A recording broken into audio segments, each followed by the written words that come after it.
Mit navn er Alex, og jeg er 16 år gammel. Mit værk er en collage og lidt forskellige sådan, små tegninger på et stykke træ fra et gammelt ur. Mit værk forestiller, altså det er meningen, det skal symbolisere ikke at høre til i sin krop. Så jeg har billeder af en, som ligesom prøver på at grave et eller andet ud af deres krop eller af deres bryst. Jeg har billeder af folk, hvis ansigt ligesom er blevet tegnet ud. Og jeg har en hel masse symbolik for selvskade og andet, for at man ligesom finder en måde at få sig selv til at høre til, men det virker ikke. Jeg føler, det passer til belonging, fordi at det hele handler om, at jeg ikke føler, at jeg hører til noget sted. Man prøver super meget på at finde et sted, hvor man hører til, og det virker ikke super meget. Så faktumet af, at jeg er transkønnet, og at sådan, jeg aldrig har følt, at jeg hører til i min egen krop. Jeg hedder Pil, og jeg er 16 år gammel. Mit maleri er et maleri, som er malet med akrylmaling, og det skal forestille en vase med en masse blomster.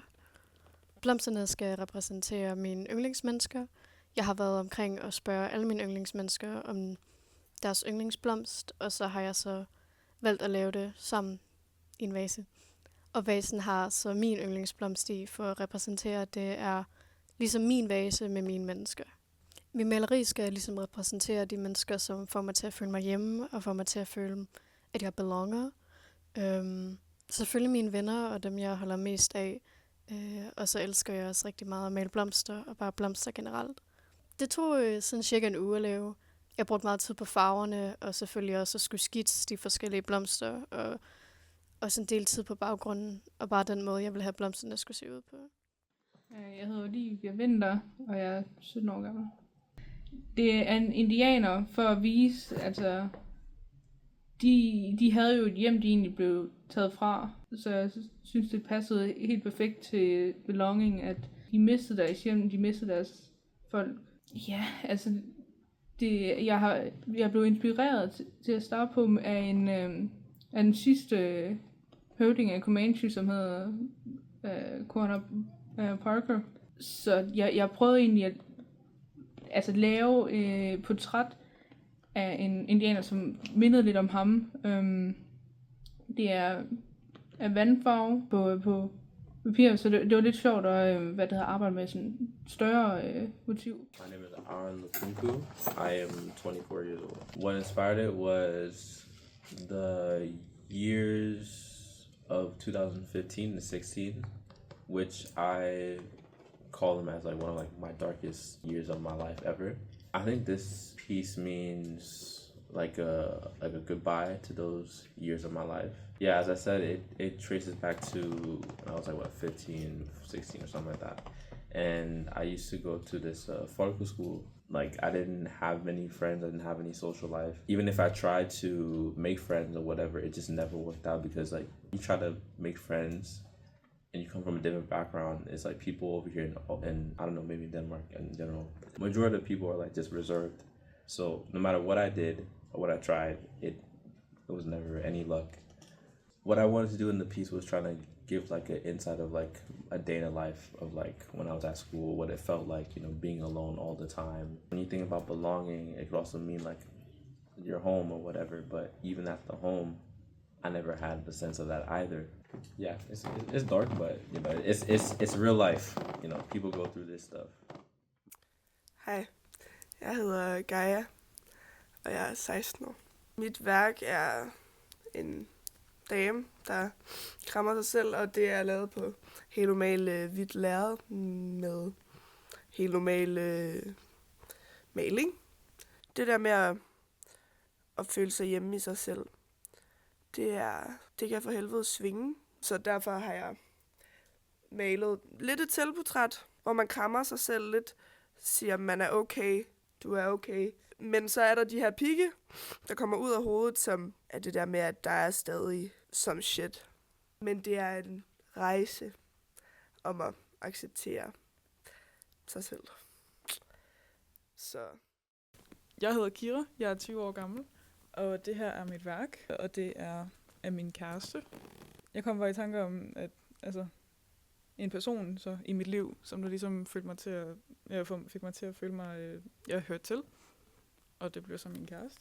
Ja, grunden til, at jeg lige valgte ham, det var fordi, at hvis det er, at jeg er sådan lidt crazy, så kan jeg godt være i det, uden at føle, at jeg bliver judget. Og så også få samme vibe tilbage. Så det, og så kombinationen af, at vi selvfølgelig bare er der for hinanden og elsker hinanden og sådan noget, det får mig til at føle, at jeg hører til i vores lille verden. Jeg hedder Hugo, og jeg er 19 år gammel. Jeg har lavet en novelle, som hedder Min ældste ven, Maren i Ellesumpen. Min novelle, den handler om 2 venner, hvor de har haft et skænderi af en slags. Og så starter novellen med, at de så mødes igen, og fortælleren er meget overrasket, og fortælleren er blevet en smule småsindssyg i sin ensomhed.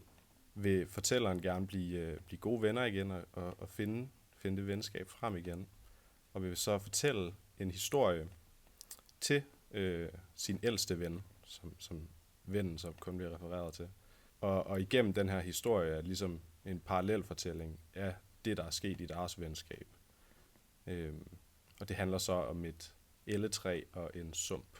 Jeg blev inspireret af, jeg fandt sådan en gammel Sten Steensen Blicher novellesamling i en genbrug, skrevet på sådan fuldstændig gammeldansk. Bogen er fra 1830, og novellerne er skrevet i 1806 eller sådan noget.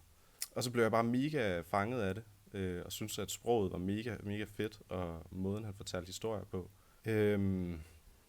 Men altså, det handler jo meget om venskab og kærlighed. Fortællingen mellem sumpen eller mosen og elletræet er også en kærlighedsfortælling. Altså man kunne næsten tro, de taler om at blive gift, men det handler meget om belonging på den måde, at man føler sig hjemme hos sine venner. Og det er der noget i, at man sådan kan blive til sådan en enhed sammen. Man er hjemme sammen. Mit navn er Arlo, og jeg er 17 år gammel. Mit værk er 2 stykker tøj sat sammen. En barnekjole og en voksenskjorte. Mit værk handler om at prøve at holde fast på sin barndom, og hvordan man havde det som barn, og alting var meget bekymringsfrit. Og så prøve at finde det igennem stoffer. Det er det, jeg gjorde. Jeg synes, det passer til belonging, fordi at i den periode, det eneste sted, jeg følte, jeg hørte til, var i den crowd af mennesker, der også var heavy misbrugere. Og det er det eneste sted, man følte, man hørte til, fordi de forstod en. De sat sammen med røde snore, meget groft. Man føler ikke rigtigt, at man kan holde fast, og man prøver desperat at prøve at få det til at hænge sammen, selvom det ikke rigtig gør. Og så virkelig prøve hårdt at holde fast i noget, der ikke længere er der, men man ikke gider acceptere, at det ikke længere er der. Jeg hedder Maha Bakar, og jeg er 18 år gammel.